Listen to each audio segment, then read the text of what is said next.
Texas Werewolf, Episode 4, Imprisoned.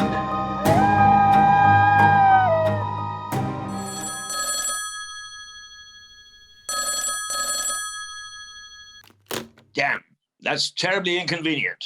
I haven't been able to raise Elsa for nearly 2 days now. That is a very real concern. Don't worry, Brandon. We'll get the show back on track in time for the broadcast. Broadcast? One of our journalists disappears while reporting, and you worry about the broadcast?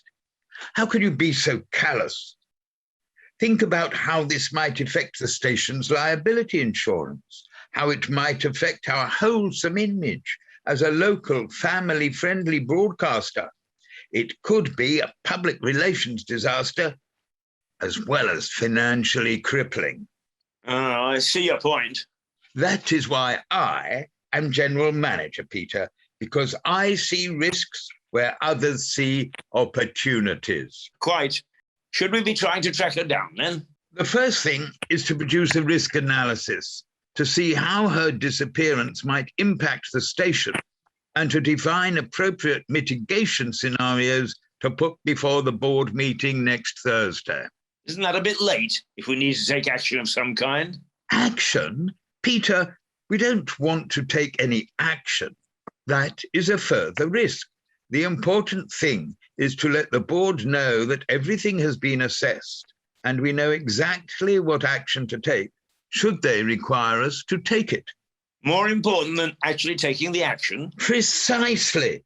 Look, Peter, board awareness is everything in a crisis. The last thing the board want is to feel that a crisis is going to disrupt their lives. I see. Manage the board and you manage the crisis. Correct.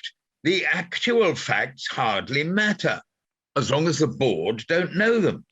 And if action is needed, the decision is made by the board, sanctioned and minuted properly, a clear chain of command that leads back to them.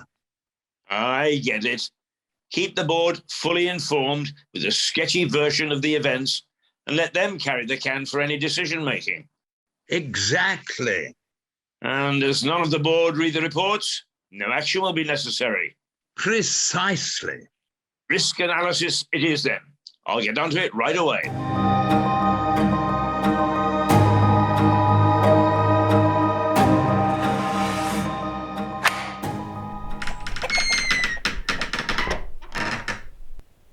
Phyllis, what are you doing here? Have you been kidnapped too? No, dear. I've not been kidnapped, and neither have you. You are here as our guest. Guest? I'm locked up in an old chicken coop and chained to the wall. Well, Fanshaw, he can be a little overzealous sometimes. But if you promise not to keep screaming, I'll take you back inside the house with me. Come on, dear. Here you go. Just to make you aware, dear, if you try to run, you'll find a nasty surprise just on the fringe of the wood. See? Not a good idea to run. Stick with me. I'll sort everything out, dear. What's that? All in good time.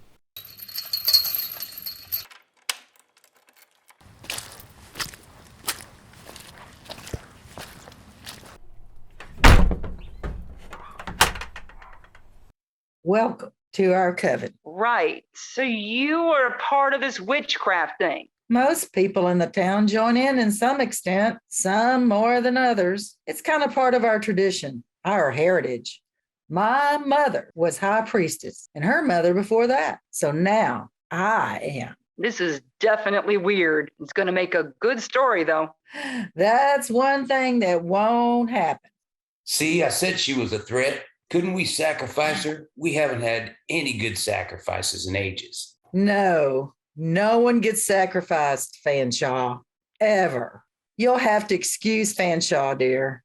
Overzealous, as I said. What do you want with me then? Well, dear, we do have a little problem in the community. You mean the non-existent wolf man that people don't keep mentioning? Yes, you could put it that way. And we surely appreciate your help to fix our little problem. And if I choose to just go home? Well, There isn't really an option available at this moment. Your choices are limited to helping, willing or unwilling. One has greater chance of survival than the other. So I'll let you work out which. And the problem is? Well, dear, Fanshaw has managed to open a Pandora's box of a problem. Didn't you, Fanshaw? He's a little embarrassed by the whole thing. Poor dear. He is trying to create a virility potion that went wildly wrong. Too much woof and not enough love in that mix. And to add to the problem, poor old Josiah Bates, he thought it was chili sauce for his burgers. He ate the whole lot, and now we have a problem. Yeah, with Josiah running around thinking he's a wolf in mating season. Oh, no, he really is a wolf. Transfiguration was the result. Man to wolf. We are witches, after all. The transformation in one direction worked. Even though it wasn't exactly the desired outcome, we're just finding it harder than expected to turn him back again. That's crazy. How does that work? Well, the components of the potion bring out certain instincts. In this case, the wolf-like tendencies dominate. Animal lust sets him off. He transforms into an amorous wolf, and then he turns back when the desire is no more. It's simple as that. Simple, but the turning back part isn't working so well, huh? It's not so much that it doesn't work, then it's just not very permanent. And are you trying to contain it all before it becomes a story? Yes, the last thing we want is press crawling all over this place. I know, a coven in Wisconsin, they opened the gates to the other world by accident, just for 2 days. And then the stories haven't stopped since. Wisconsin, who'd have thought it? Well, we've tried to get it under control. The desire to mate brings him in, but somehow hunger takes over from carnal desire, and he ends up eating the volunteers. Very unfortunate. Them?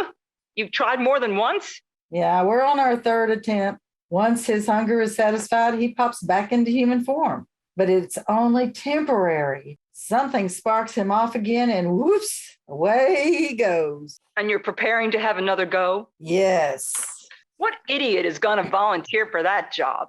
Well, it's surprising, dear. Who turns up just when you need them? Why are you looking at me like that? No way. You want me to act as a decoy to reel in Wolf Boy?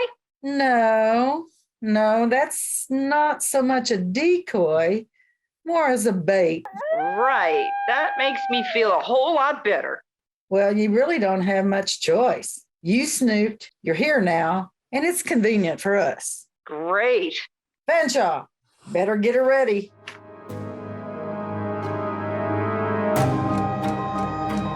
In The Texas Werewolf, Elsa was played by Melissa Conti. Peter was played by Keith Hayes. Edith was played by Denise Keena-Ross. Fanshaw was played by Lane Denney. Josiah Bates was played by Lane Denney. Phyllis was played by Martha Walters. Brandon was played by Stephen Catlin. Written by Mark Brett-Warburton. Produced by Shed to World Communications.